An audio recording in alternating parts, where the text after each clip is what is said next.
Audio Jungle.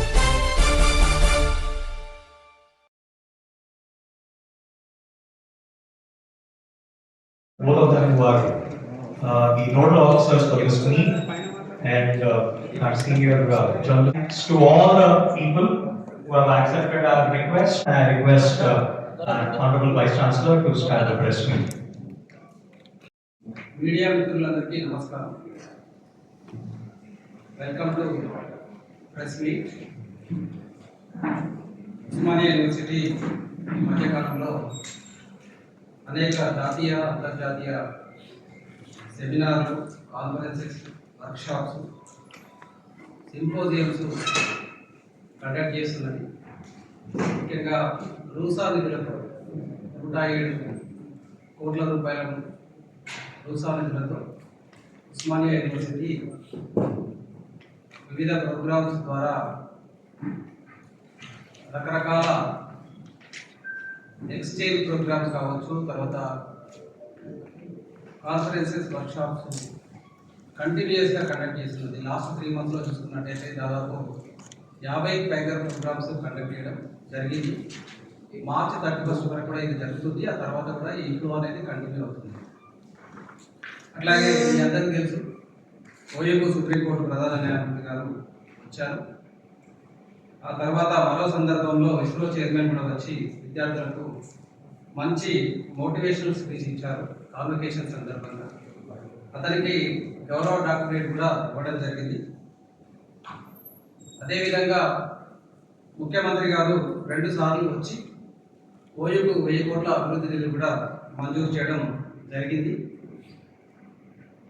ఓయూలోని అన్ని కళాశాలలు, విభాగాలు జాతీయ అంతర్జాతీయ సెమినార్లు, వర్క్షాప్స్ అనేది ఒక కంటిన్యూస్ ప్రాసెస్ లాగా తీసుకొని రకరకాల సబ్జెక్టుల పైన వెరీ ఫ్రీక్వెంట్గా ప్రోగ్రామ్స్ కండక్ట్ చేయడం జరుగుతున్నది.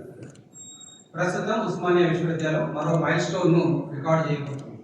అదేంటంటే ప్రతిష్టాత్మక అసోసియేషన్ ఆఫ్ ఇండియన్ యూనివర్సిటీస్ ఏఐయుతో కలిసి సెంట్రల్ జోన్ వైస్ ఛాన్సలర్ల సదస్సును నిర్వహిస్తున్నాం. ఫిబ్రవరి 19, 20, 2026 దాదాపు 6 రాష్ట్రాల నుండి 120 పైగా వైస్ ఛాన్సలర్లు, ఉన్నతాధికారులు, విద్యావేత్తలు, విన్నత విద్యా రూపకర్తలు ఈ కార్యక్రమంలో పాల్గొన్నారు. అట్లాగే ఉన్నత విద్యపై 2 రోజుల పాటు మేధోమథనం జరుగుతుంది. క్రియేటింగ్ ఏఐ క్వాంటమ్ అనే సాంకేతికతతో కూడిన ఉన్నత విద్యా రూపకల్పన అనే అంశంపై ఈ 2 రోజులు జరుగుతుంది. ఇప్పుడున్న డిజిటల్ ట్రాన్స్ఫర్మేషన్, ఎడ్యుకేషన్ అనేది టోటల్గా ట్రాన్స్ఫార్మ్ అయింది. ఇంటర్డిసిప్లినరీ ప్రోగ్రామ్స్ పైన ఎక్కువ ఫోకస్ అయింది. 60% కోర్, తర్వాత market driven and industrial driven courses పైన ఎక్కువ ఫోకస్ చేయడం జరుగుతుంది. గవర్నమెంట్ ఆఫ్ తెలంగాణ కావచ్చు, గవర్నమెంట్ ఆఫ్ ఇండియా కావచ్చు, క్వాలిటీ ఎడ్యుకేషన్ పైన, స్కిల్ బేస్డ్ ఎడ్యుకేషన్ పైన చాలా ఫోకస్ చేస్తుంది. ఈ మధ్యకాలంలో సెక్రటరీ మేడం, తర్వాత దేవసేన మేడం అండ్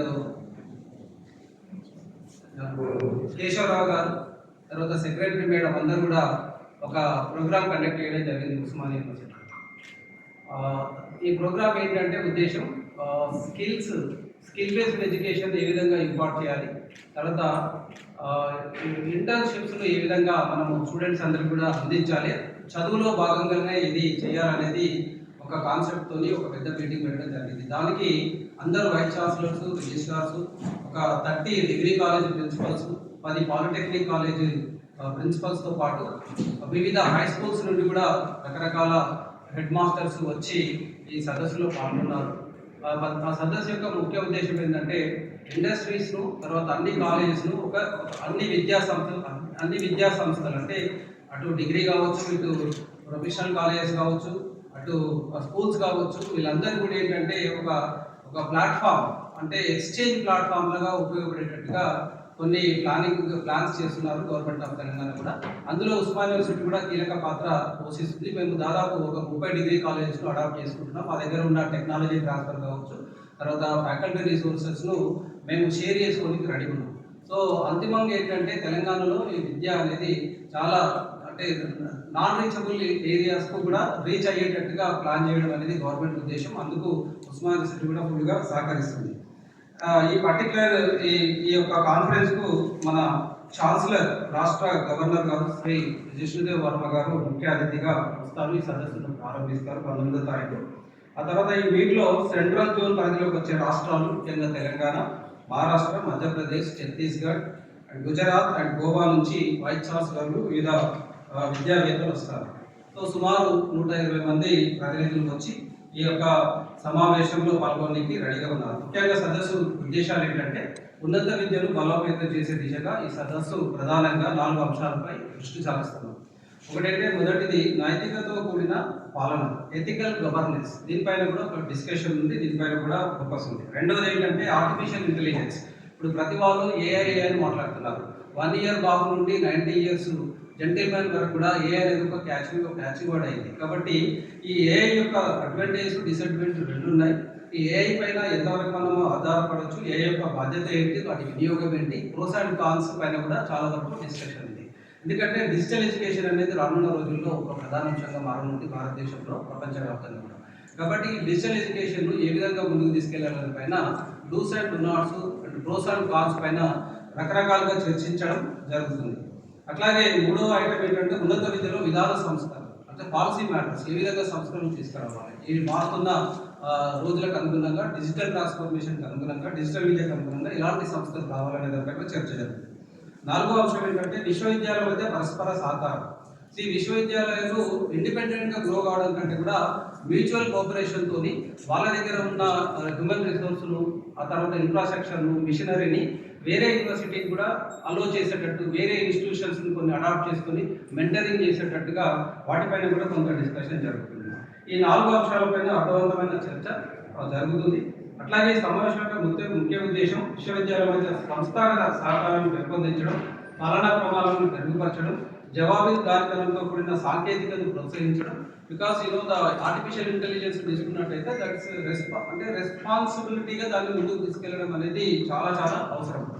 తర్వాత పరిశోధన, అంటే రీసెర్చ్ అండ్ ఆవిష్కరణలతో పరస్పర తోడ్పాటు అందించడం కాకుండా ఈ విద్యా సదస్సు ప్రధాన లక్ష్యం మెయిన్గా అంటే ఏదైతే మనం రీసెర్చ్ అవుట్కమ్స్ ఉంటాయో, ఇన్నోవేషన్ ఉంటుందో, వాటి అన్నింటిని కూడా ఏంటంటే ప్రతి వాళ్ళకి రీచ్ అయ్యేటట్టుగా, వేరే యూనివర్సిటీస్ కూడా కోఆపరేషన్ చేసేటట్టుగా, ట్రాన్స్ఫర్ చేసేటట్టుగా కొన్ని సంస్కరణలు తీసుకుంటారు. అట్లాగే భారతదేశంలో ఉన్నత విద్యను భవిష్యత్తు సవాళ్ళకు అనుగుణంగా తీర్చిదిద్దడంలో ఈ సదస్సు ఒక కీలక వేదికగా నిలుస్తుందని ఆశిస్తున్నాం. అట్లాగే సాంకేతిక చర్చల కోసం ప్రత్యేక సెషన్స్ కూడా రూపొందించాం. అనేక చర్చా గోష్ఠులు ఉంటాయి. దీంట్లో ప్రధానంగా 3 టెక్నికల్ సెషన్స్ను ఆర్గనైజ్ చేస్తున్నాం ఈ కాన్ఫరెన్స్లో. మొదటిది ఏంటంటే టెక్నికల్ సెషన్లో ఆర్టిఫిషియల్ ఇంటెలిజెన్స్ ఆధారిత ఉన్నత విద్యలో నైతికత, పారదర్శకతపై చర్చ ఉంటుంది. ఇది చాలా అంటే అప్కమింగ్ సబ్జెక్టు. మన భారతదేశం యొక్క ఉన్నత విద్య కావచ్చు మొత్తం ఈ డిజిటల్ ఎడ్యుకేషన్ పైన డిపార్ట్మెంట్ అయింది. కాబట్టి ఆర్టిఫిషియల్ ఇంటెలిజెన్స్ యొక్క రోల్ను చాలా అంటే లోతుగా చర్చించడం జరుగుతుంది. రెండో టెక్నికల్ సెషన్లో ఉన్నత విద్యను నిబంధనలు, పాలనా సంస్కరణలు, సంస్థాగత స్వయం ప్రతిపత్తి, వైస్ ఛాన్సలర్లు, అధికారులు చర్చిస్తారు. సో ఈ రెండో ఐటమ్ పైన కూడా ఒక సెషన్ కంప్లీట్గా దాదాపు 1.5 hours సెషన్ ఉంటుంది. వివిధ వైస్ ఛాన్సలర్ దీంట్లో పాల్గొంటారు. మూడో టెక్నికల్ సెషన్లో సమిష్టి నాయకత్వం, విద్యా సంస్థల మధ్య సమన్వయం, వనరుల భాగస్వామ్యం, ప్రత్యేక చర్చ ఉంటుంది. అలాగే యూనివర్సిటీస్ రకరకాల ఫెసిలిటీస్, ఇన్ఫ్రాస్ట్రక్చర్ అంతా ఉంది. ఒకరిది ఒకరు షేర్ చేసుకోవడం. ఈ మధ్యకాలంలో పేపర్లో చూసినప్పుడు ఐఐటి ఢిల్లీ వాళ్ళు ఒకటి డిక్లేర్ చేస్తారు, ఒక సెమిస్టర్ అంతా కూడా వేరే ఐఐటి స్టూడెంట్ వచ్చి అక్కడ చదువుకోవచ్చు అని. అట్లాగే మిగతా ఐఐటి దగ్గర కూడా వేరే ఐఐటి నుండి రావచ్చు. అలాగే ఒక యూనివర్సిటీ నుండి ఇంకో యూనివర్సిటీ మధ్యలో కూడా పరస్పర సహకారము, అట్లా కూడా ఒక సెమిస్టర్ కూడా చదువుకునేటట్టుగా అలాంటి పాసిబిలిటీస్ గురించి కూడా చర్చించడం జరుగుతుంది. అట్లాగే వైస్ ఛాన్సలర్ల యొక్క ప్రత్యేక బిజినెస్ సెషన్ ఒకటి ఉంటుంది. ఉన్నత విద్యా వ్యవస్థలో ఎదుర్కొంటున్న సవాళ్ళపై చర్చించాలని ఒకటి నిర్ణయించాం. దీన్ని బిజినెస్ సెషన్ అంటున్నాం. ఈ చర్చల సారాంశంగా ఈ ఆధారంగా ఒక నివేదిక కూడా రూపొందించి జాతీయ స్థాయి ఉన్నత విద్యా విధాన రూపకల్పన కోసం ఏఐకు కీలక సిఫార్సులు, రికమెండేషన్స్ కూడా ఇస్తాం. అంటే జస్ట్ మనం కాన్ఫరెన్స్ కండక్ట్ చేయడం అనేది నేను చెప్తాను కాకుండా ఒక అవుట్కమ్ బేస్డ్ ఎడ్యుకేషన్, ఒక అవుట్కమ్. ఇప్పుడంతా కూడా మనం అవుట్కమ్ బేస్డ్ ఎడ్యుకేషన్ సిస్టంలో ఉన్నాం. కాబట్టి ఈ యొక్క సదస్సు ద్వారా కొన్ని అవుట్కమ్స్ వస్తే ఆ అవుట్కమ్స్ మేము ఏఐకు ఇచ్చేస్తాం. ఏఐకు నుండి మినిస్ట్రీకి కూడా వాళ్ళు సిఫారసు చేయడం జరుగుతుంది. ఈ సదస్సు కోసం ఏఐ అధ్యక్షుడు ప్రొఫెసర్ వినయ్ కుమార్ పాఠక్, ఆయన అధ్యక్షుడిగా ఉన్నారు. అట్లాగే AI secretary general doctor Pankaj Mittal గారు కూడా దీనికి వస్తున్నారు. అట్లాగే నోడల్ అధికారులుగా engineering college principal professor Chandrasekhar ఉన్నారు ఇక్కడ. అట్లాగే సిఎఫ్ఆర్టీ డైరెక్టర్ ప్రొఫెసర్ ఈ సుజాత గారు ఉన్నారు. ఈ media division head quarter Vijendra Kumar ఉన్నారు, ఏఐ ఆయన కూడా వస్తున్నారు. అట్లాగే రిజిస్ట్రార్ నరేష్ రెడ్డి గారు, ఓఎస్డి జితేంద్ర కుమార్ నాయక్ గారు ఈ సమావేశం సమన్వయం చేస్తున్నారు. సో ఇది ఈ యొక్క ఏఐకి సంబంధించిన ఇన్ఫర్మేషన్. అట్లాగే మార్చి 24, 26, 2026 ఇంకొక ఇంటర్నేషనల్ ఉమెన్ కాన్ఫరెన్స్ కూడా కండక్ట్ చేస్తున్నాం. మార్చి 8న ఉమెన్స్ డే ఉంది కాబట్టి దాని సందర్భంగా అదే మంత్లో ఒక ఇంటర్నేషనల్ కాన్ఫరెన్స్ కండక్ట్ చేయాలనుకున్నాం. ఒకరోజు కాకుండా 3 days చేస్తున్నాం. దీనికి చాలా టాప్ లెవెల్ పర్సన్స్ ఎవరైతే ఉమెన్ ఎంపవర్మెంట్ అంటే అచీవ్ చేశారో బాగా టాప్ లెవెల్ అంటే నార్మల్ స్టేజ్ టాప్ లెవెల్కి వెళ్ళిన రకరకాల ప్రముఖులను అన్ని ఫీల్డ్లలో ఉండి మేము ఇన్వైట్ చేస్తున్నాం. ఈ ఇయర్ ఆప్షన్ ఏంటంటే give to gain women power for sustainability. ఇది ఈ ఇంటర్నేషనల్ ఉమెన్స్ కాన్ఫరెన్స్ యొక్క name, give to gain women power for sustainability. దీంట్లో రకరకాల వ్యక్తులు వస్తున్నారు, టాప్ లెవెల్ పర్సన్ అంటే యుఎస్ నుండి వస్తున్నారు, యూకే నుండి వస్తున్నారు, ఆస్ట్రేలియా నుండి. అట్లాగే మన దగ్గర కొంతమంది ప్రముఖులు అంటే అన్ని ఫీల్డ్లు అంటే న్యాయ వృత్తిలో, ఎడ్యుకేషన్ ఫీల్డ్, పోలీస్ ఫీల్డ్, తర్వాత ఈ సైంటిఫిక్ ఫీల్డ్లో ఉన్న ప్రముఖులు, స్పోర్ట్స్లో ఉన్న వాళ్ళు కూడా అందరినీ మేము ఇన్వైట్ చేయడం జరుగుతుంది. దీంట్లో 70 to 80% ఉమెన్ ఉంటారు, ఒక 20% మాత్రమే మెన్ ఉంటారు ఈ పర్టికులర్ కాన్ఫరెన్స్లో. దీనికి కూడా ఏర్పాట్లు చాలా చక్కగా జరుగుతున్నాయి. మా దగ్గర అంతా కూడా ఉమెన్ ఫ్యాకల్టీ చాలా యాక్టివ్గా వర్క్ చేస్తున్నారు. ఈ బ్రోచర్ డిజైన్ గురించే దాదాపు ఒక 30 days స్పెండ్ చేస్తారు. ఈ బ్రోచర్ గురించి ఇంకా నడుస్తుంది. దీనికి పేపర్స్ ఇన్విటేషన్, టెక్నికల్ సెషన్స్తో పాటు కీనోట్ అడ్రస్ ఉంటాయి. రకరకాల టాపిక్స్ పైన దాదాపు 20 నుండి ఒక 25 టాపిక్స్ పైన సుదీర్ఘంగా డిస్కస్ చేసే వెసులుబాటు కూడా ఈ కాన్ఫరెన్స్లో ఉన్నాయి. సో ఈ 2 కాన్ఫరెన్స్లు చాలా ప్రతిష్టాత్మకంగా ఉస్మానియా యూనివర్సిటీకి అంటే పేరుకు తగ్గట్టుగా అంటే 108 years లెగసీ ఉన్న ఉస్మానియాలో ఇలాంటి పెద్ద కాన్ఫరెన్స్లు అనేది ఒక ఛాలెంజ్గా తీసుకొని దీన్ని సక్సెస్ చేయాలనేది మా యొక్క ఇంటెన్షన్. మంత్ కూడా టైం స్పెండ్ చేసాం. ఎవ్రీడే ఆల్మోస్ట్ 10 to 15 hours మా యొక్క ఆల్ టీమ్ మెంబర్స్ ఎవరైతే ఉన్నారో రకరకాల కమిటీ మెంబర్స్ వాళ్ళందరూ కూడా ఏ ఫార్మాట్ ఇచ్చింది, ఈ ఫార్మాట్ ప్రకారమే మేము దీన్ని డిజైన్ చేసాం. దాదాపు sir today PC's conference is all there. You can share the soft copy of it.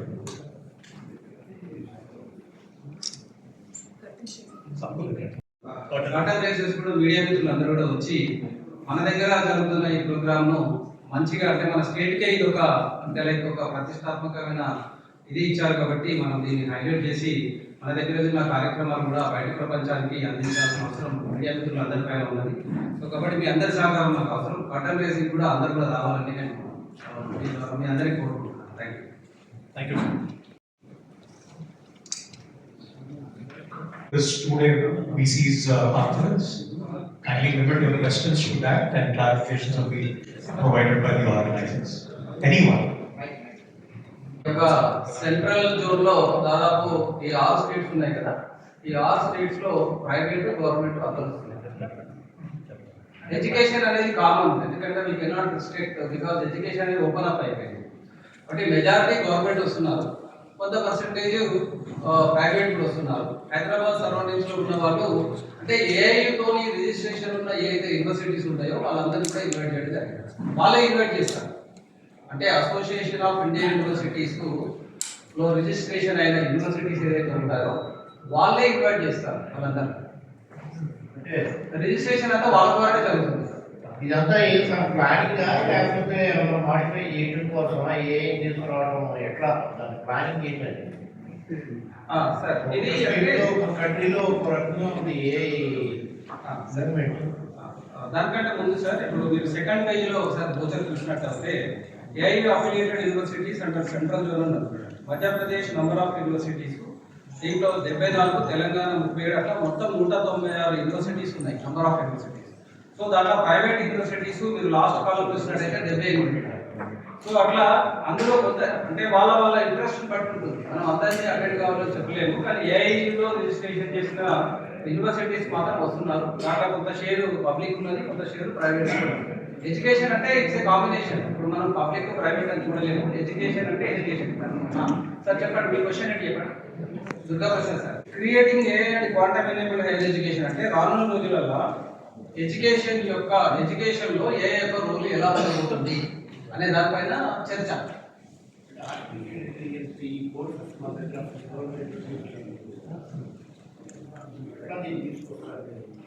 దాని గురించి అంటే ఒక లైక్ ఒక రోడ్ మ్యాప్ అంటే నెక్స్ట్ అనదర్ 20-30 ఇయర్స్ లో ఎడ్యుకేషన్ ఏ విధంగా ట్రాన్స్ఫార్మ్ అవుతుంది ఏఐ ద్వారా అనే దానిపైన ఒక చర్చ ఉంటుంది ఆల్ ఇండియా లెవెల్. సార్ మన ఇండియన్ యూనివర్సిటీతో సంబంధం లేకుండా association of Indian universities AIU కొన్ని ప్రైవేట్ యూనివర్సిటీస్ కు కొన్ని కోర్సులకు అఫిలియేషన్స్ వాళ్ళకి మన సిలబస్ కాదు, మన ఎగ్జామినేషన్ సిస్టమ్ కూడా. అయితే దీని కాన్సిక్వెన్సెస్ ఎట్లుంటాయని నేను అనుకుంటాను సార్. అంటే ఏఐయు అనేది అఫిలియేషన్ ఇచ్చే బాడీ కాదు నాకు తెలిసి. నా దృష్టిలో అఫిలియేషన్ ఇచ్చేటంతా కూడా యూజీసీ ఇస్తుంది. సో యూజీసీ రికగ్నైజ్డ్ యూనివర్సిటీ ఇస్తారు sir. After completion of the course equivalence ఇస్తారు. ఈక్వలెన్స్ గురించి అది ఈక్వలెన్స్ అనేది వాళ్ళ యొక్క అంటే వాళ్ళ రూల్స్ లో బైలాస్ లో ఏమున్నాయి అనేది ఒకసారి చూడాలి. ఏయు బైలాస్ లో whether they are empowered to give equivalence or not అనేది ఒకసారి చెక్ చేయాలి. అది ఇస్తున్నారు సార్, ఈక్వలెన్స్ ఇస్తున్నారు. కాకపోతే మన సిలబస్ చదివి మన దగ్గర ఎంప్లాయ్మెంట్ కానీ ఇతర చేయడం లేదు. వాళ్ళు డైరెక్ట్ గా అమెరికన్ యూనివర్సిటీ, యూకే యూనివర్సిటీ నుంచి ఆ సిలబస్ ని తీసుకొని ఆ యూనివర్సిటీతో అఫిలియేట్ అయ్యి ఇక్కడ ఒక కాలేజ్ పెట్టి లేదంటే ఒక ప్రైవేట్ యూనివర్సిటీ పెట్టి వాళ్ళకు కోర్స్ కంప్లీట్ చేసిన వాళ్ళకు డైరెక్ట్ గా ఈక్వలెన్స్ ఇస్తారు వాళ్ళు. అయితే ఈ ఈక్వలెన్స్ ఇవ్వడం వల్ల మన ఆ యూనివర్సిటీస్ మీద ఎఫెక్ట్ ఎట్లుంటుంది ఉండొచ్చు. ఆ ఫీజులు కూడా చాలా హై ఉంటాయి. మన ఎడ్యుకేషన్ అనేది ఇప్పుడు అంటే ఈ గ్లోబలైజ్డ్ అంటే ఎన్విరాన్మెంట్ లో ఎడ్యుకేషన్ అనేది ఓపెన్ అప్ అయింది కాబట్టి ఈ dos and don'ts of AI అనేది ఏఐ పరిధులు ఎంతవరకు ఉన్నాయనేది వాళ్ళ అంటే లైక్ రిజిస్ట్రేషన్ ఏదైతే ఇచ్చారో ఏఐ వాళ్ళ పరిధిలో ఉంటుంది. కానీ ఇంపాక్ట్ మాత్రం ఎలా ఉంటుందంటే ఈ గ్లోబలైజేషన్ లో ఎడ్యుకేషన్ అనేది లైక్ నవేడేస్ మీరు అన్నట్టుగా అంటే ఇంపాక్ట్ అనే దాన్ని మనకు ప్రాపర్ గా అంటే మెజర్ చేయలేదు. దాన్ని రకరకాల పాజిటివ్ ఉంటుంది, నెగిటివ్ ఉంటుంది. సో కాబట్టి ఆ నెగటివ్ ఏముంటుంది, పాజిటివ్ ఏముంటుంది అనేది మన ఇంటర్ప్రిటేషన్ బట్టి ఉంటుంది. సో కాబట్టి దాన్ని క్లియర్ కట్ గా డిఫైన్ చేయలేము మనం. బట్టి ఆల్ ఇండియా కండక్ట్ చేస్తున్నారు. సౌత్ జోన్ లో చేస్తారు, సెంట్రల్ జోన్ చేస్తారు, నార్త్ జోన్ చేస్తారు, ఈస్ట్ జోన్ చేస్తారు. ఒక్కోసారి ఒక్కొక్క స్టేట్కి వెళ్తుంటుంది. సో లాస్ట్ టైం ఒరిస్సా చేశారు. సో ఒరిస్సా చేసినప్పుడు కూడా దాదాపు అక్కడ ఒక 100 నుండి 120 మంది వైస్ ఛాన్సలర్స్. సో దాంట్లో ఏంటంటే కొన్ని పాయింట్స్ వస్తాయి, ఇన్పుట్స్ వస్తాయి. ఆ ఇన్పుట్స్ కూడా వాళ్ళు గవర్నమెంట్కి నివేదిస్తారు. యూజీసీ కావచ్చు, తర్వాత ఎంహెచ్ఆర్డీ కావచ్చు, ఆ తర్వాత హైయర్ ఎడ్యుకేషన్ ఎంహెచ్ఆర్డీ కావచ్చు. వాళ్ళు కొన్ని పాయింట్స్ చెప్తారు. సో దాన్ని బట్టి వాళ్ళు ఏదైతే మాడిఫికేషన్స్ పాలసీస్ తీసుకుంటుందో గవర్నమెంట్ దాంట్లో అది ఇన్పుట్ లాగా పనిచేస్తుంది వాళ్ళకి.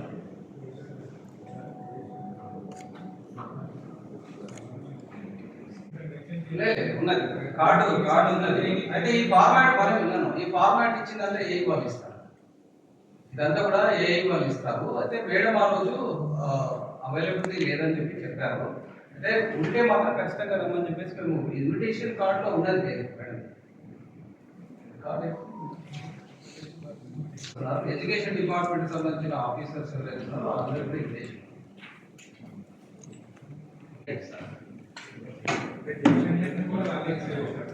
మనం ప్రపోజ్ చేసి పంపించాము. అంటే టెక్నికల్ సెషన్ ఇస్తారు అని యాక్సెప్ట్ చేసిన వాళ్ళందరినీ కూడా అక్కడికి పంపించాము. అయితే మేడం అడిగిన సందర్భంలో ఆ రోజు అవుట్ ఆఫ్ స్టేషన్ బాగా మాట్లాడింది గా జరిగింది. ఆ రోజు అంటే స్కిల్ రిలేటెడ్ ఆస్పెక్ట్ పాండే గారు వచ్చారు. మన దగ్గర ఇండస్ట్రీ కొలాబరేషన్, తర్వాత మిగతా కొలాబరేషన్ ఏ విధంగా చేయాలి, అన్ని యూనివర్సిటీస్ తర్వాత హైయర్ ఎడ్యుకేషన్ ఒక ప్లాట్ఫామ్ పైన ఎలా తీసుకురావాలని పైన చాలా సుదీర్ఘంగా చర్చ జరిగింది. 5.5 hours రిగరస్ గా డిస్కషన్ అయింది. దానిపైన కూడా కొంత అవుట్కమ్ కూడా వచ్చింది. కొత్త ప్రోగ్రామ్ ఒకటి స్టార్ట్ చేయడం జరిగింది. అది సక్సెస్ఫుల్ గా హైయెస్ట్ ప్యాకేజ్ ఉన్న 45 lakhs రూపీస్ ఒక ముగ్గురికి రావడం జరిగింది ఆ పర్టికులర్ ప్రోగ్రామ్ లో. అట్లాగే వివిధ యూనివర్సిటీస్ లో కూడా AIML అనే ప్రోగ్రామ్ చేశారు. అది చాలా సక్సెస్ఫుల్ గా జరుగుతున్నది. అండ్ ఇప్పుడు మేము కొత్తగా చెప్పేది ఏంటంటే మన 100 రోజుల ప్రోగ్రామ్ కూడా స్టేట్ గవర్నమెంట్ ఇనిషియేట్ చేసింది. అందులో భాగంగా ముఖ్యంగా సిలబస్ లో చేంజెస్, సిలబస్ లో మార్పులు, అంటే ఇప్పుడున్న ప్రజెంట్ డే కాంటెక్స్ట్ లో మనకు ఏ సిలబస్ అయితే అవసరం, డిజిటల్ యుగంలో ఏ సిలబస్ అయితే అవసరం ఉందో ఆ సిలబస్ మనం అప్డేట్ చేసుకోవాల్సిన అవసరం ఉన్నది. దాంట్లో కోర్ అనేది 60%, ఇంటర్ డిసిప్లిన్ సబ్జెక్ట్ అనేది ఒక 40%. కాబట్టి ప్రతి దాంట్లో ఆర్ట్స్, తర్వాత social science, sciences, law, commerce, business management, technology and engineering, ఇట్లా ప్రతి బ్రాంచెస్ లో కూడా 40% ఇంటర్ డిసిప్లిన్ కోర్సెస్ ఉండడం వల్ల ఉద్యోగ అవకాశాలు స్టూడెంట్స్ కు చాలా మెండుగా ఉంటాయి. కాబట్టి ఇట్లా ఆర్ట్స్ అంటే ఆర్ట్స్, ఇంజనీరింగ్ అంటే ఇంజనీరింగ్ అలా కాకుండా ఇప్పుడు మీరు లా చూసినట్టయితే లా అప్లికేషన్స్ అన్ని కూడా లా స్టూడెంట్స్ కంటే కూడా నాన్ లా స్టూడెంట్స్ ఎక్కువ వస్తున్నాయి. 60,000 మంది అప్లికేషన్స్ వచ్చాయి last time. So 2 years back only 40,000 వచ్చాయి. అట్లా లా అట్లా డిమాండ్ ఎందుకు వస్తుందంటే ప్రతి వాళ్ళు కూడా లా చేయాలని చెప్పేసి ఒక ప్యాషన్ తో చేస్తున్నారు. అట్లా ఇంటర్ డిసిప్లిన్ దాంట్లో కామర్స్ విద్యార్థులు చాలా మంది ఉన్నారు, ఇంజనీరింగ్ విద్యార్థులు చాలా మంది ఉన్నారు. అలాగే ఎంబీఏ చూసుకున్నట్టయితే 60% ఇంజనీరింగ్ బ్యాక్గ్రౌండ్ ఉన్న పిల్లలు ఎంబీఏకి వస్తున్నారు. ఇట్లా ఇంజనీరింగ్ వాళ్ళు కూడా ఆర్ట్స్ సైడ్ కూడా సెలెక్ట్ చేసుకొని ప్రొజెక్ట్ చేయాలి. సో ఇంటర్ డిసిప్లిన్ రావడం వల్ల ఉద్యోగ అవకాశాలు మెండుగా ఉంటాయి.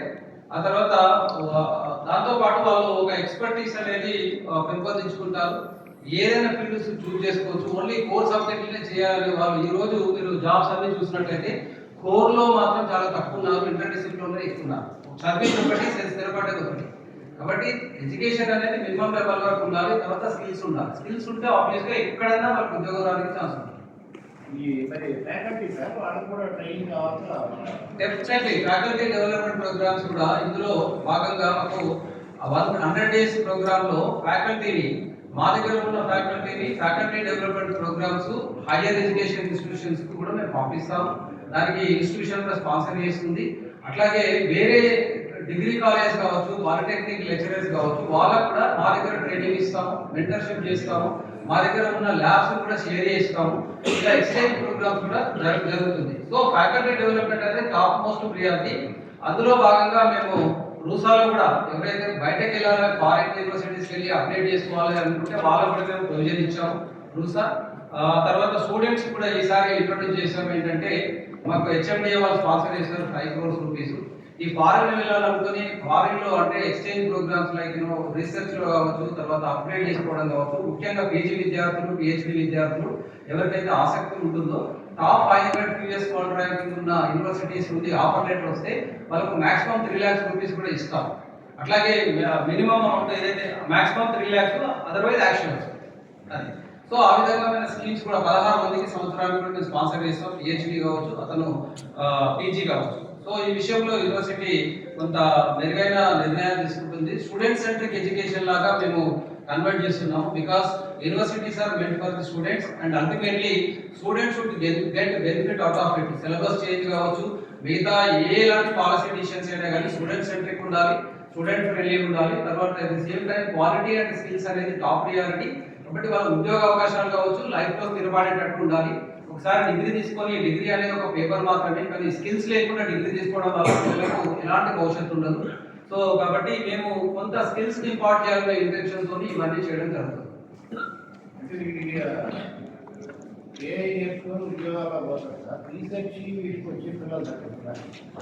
అంటే రీసెర్చ్ అనేది ఒక ప్యాషన్. రీసెర్చ్ లో కూడా ఏఐ ఉంటుంది కదా, ప్రతి దాంట్లో ఏఐ ఉంటుంది. ఇప్పుడు ఉద్యోగాల్లో కూడా ఏఐ ఉంటుంది. వాళ్ళు ఉద్యోగం చేసే ప్రతి దాంట్లో కూడా రేపు పొద్దున ఏఐ వస్తుంది. సో కాబట్టి రీసెర్చ్ లో కూడా ఇప్పుడు ప్రతి టాపిక్ లో చూడండి ఏఐ అనేది కంపల్షన్ అయిపోయింది ప్రతి దగ్గర కూడా. అంటే మీకు రిఫైన్మెంట్ తర్వాత అక్యురసీ అనేది ఏఐ ద్వారానే ఉంటుంది. మీరు ఏఐ టూల్స్ వాడుకోవడం వల్ల మంచి అవుట్కమ్ వస్తుంది. ఎక్కువ టైం మినిమైజ్ చేయొచ్చు, తర్వాత కాస్ట్ మినిమైజ్ చేయొచ్చు, తర్వాత అక్యురసీ ఇంక్రీజ్ చేయొచ్చు. తర్వాత ఈ పబ్లికేషన్ ఎక్కడైనా వచ్చిందా ఎందుకంటే ముందు అంటే ప్లాగరిజం రిలేటెడ్ ఆస్పెక్ట్స్ లో కూడా ఇది కరెక్ట్ ఇన్ఫర్మేషన్ ఇస్తుంది మనకి.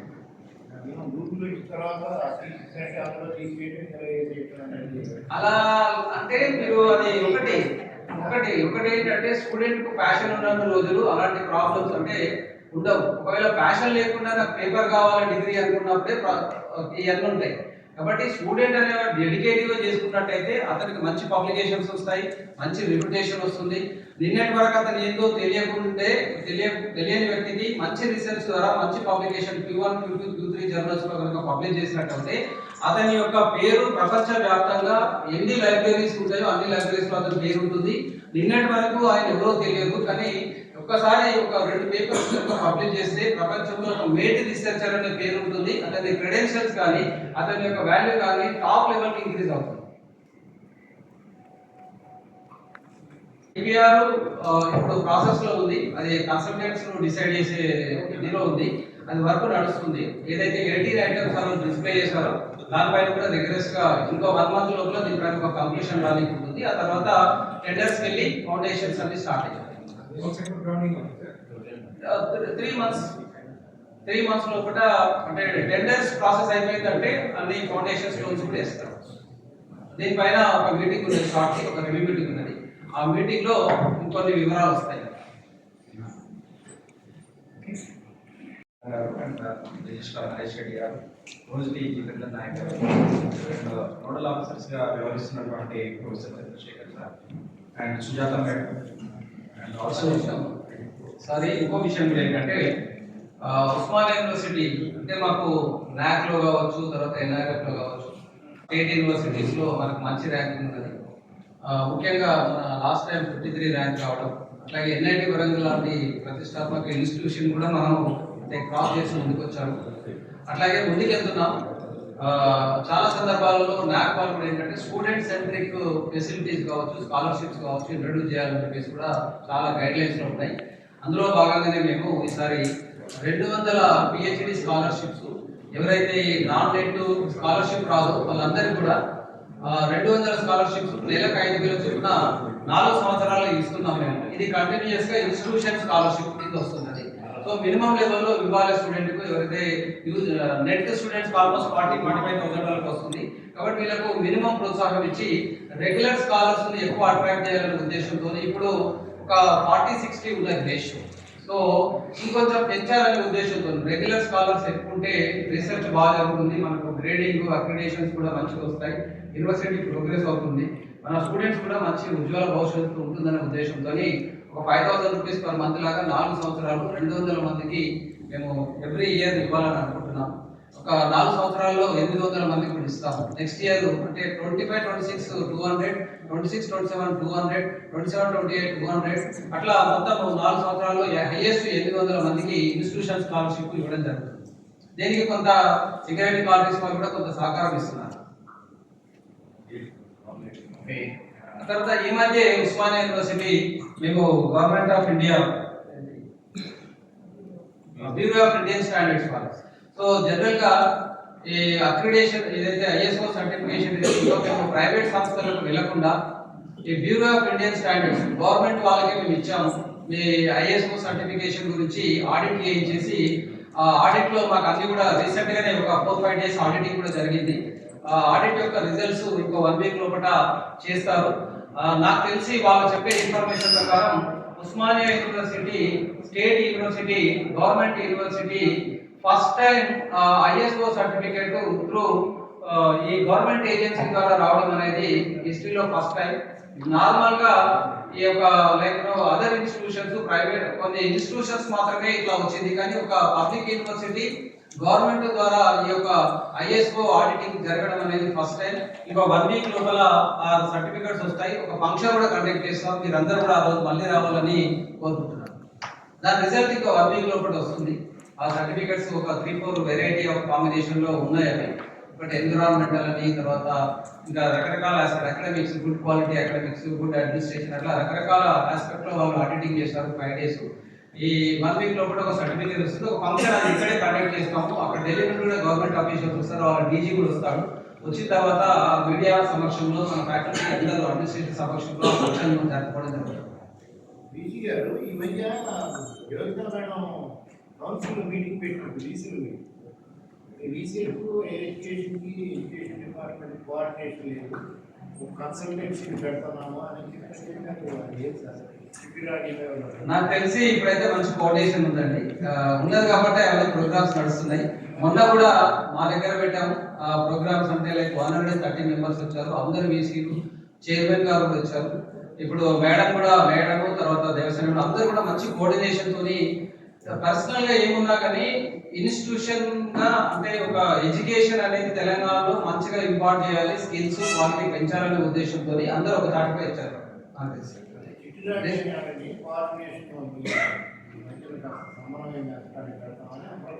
అంటే ఇక దాన్ని అర్థం చేసుకునే దాన్ని బట్టి ఉంటుంది సార్. ఇప్పుడు నాకు అర్థమైంది ఏంటంటే మంచి కోఆర్డినేషన్ అట్లాగే ఉంటుంది, ఇంకా ముందు ముందు కూడా ఉంటుందని నేను అనుకుంటున్నాను. Okay okay sir, thank you. ఇంకా ఏమైనా ఉస్మాన్ యూనివర్సిటీ రిలేటెడ్ భోజనం చేస్తూ ఇంకేదైనా మీకు సందేహాలు అనుమానాలు ఉన్నా కూడా ఈసీ గారితో, అదేవిధంగా రిజిస్టర్ గారు ఉన్నారు, మిగతా ఎయిర్ ఆఫీషియల్స్ అందరూ కూడా ఉన్నారు, మీరు అడగచ్చు. ముఖ్యంగా ఏఐయుకి సంబంధించి 18th రోజు evening AIU president Vinay Kumar Pathak గారు, అదేవిధంగా సెక్రటరీ జనరల్ పంకజ్ మిట్టల్ గారు వస్తారు. కటరైజర్ కూడా ఇదే విధంగా ఈ రోజు విజయవంతం చేసినట్టుగానే ఆ రోజు కూడా కార్యక్రమాన్ని విజయవంతం చేయాలని, అందులో ముఖ్యంగా పత్రిక మీడియా భాగస్వామ్యం అనివార్యం. పత్రికలు మీడియా లేకుండా ఎంత పెద్ద ఈవెంట్స్ చేసినా కూడా అది బయట ప్రపంచానికి అనుసంధానం కాదు కనుక మీ సహకారాన్ని ఆనరబుల్ వైస్ ఛాన్సలర్ గారి తరఫున నేను అభ్యర్థిస్తున్నాను. Thank you so much. మనకు అందరికీ తెలుసు తెలంగాణ అంటే ఉస్మానియా, ఉస్మానియా అంటే తెలంగాణ. ఉస్మానియాలో జరిగే కార్యక్రమాలు మీడియా బయట ప్రపంచానికి చెప్పాల్సిన అవసరం చాలా వరకు ఉన్నది. కాబట్టి మీడియా మిత్రులందరూ కూడా మన దగ్గర మంచి state level programmes, national level programmes కూడా జరుగుతున్నాయి మంచిగా. కాబట్టి కొంత ప్రొజెక్షన్ అనేది పర్సెప్షన్ పాయింట్ ఆఫ్ వ్యూలో మనకు చాలా హెల్ప్ అవుతుంది మన ప్రోగ్రెస్ దానికి. ఇప్పుడు ఎన్ఐఆర్ఎఫ్ లో పర్సెప్షన్ అనే దానికి కూడా ఒక ఇది ఉంటుంది. కాబట్టి వేరే స్టేట్ లో సంబంధించిన న్యూస్ చిన్న న్యూస్ అయినా పెద్దగా ప్రొజెక్ట్ చేస్తున్నారు, కానీ మన దగ్గర పెద్ద న్యూస్ పెద్దగా ప్రొజెక్ట్ చేస్తే ఇంకా బాగుంటుంది అనేది నా intention. Thank you so much and please join us for lunch break లో ఇంకా మనం సరదాగా మాట్లాడదాం. Thank you మనండా.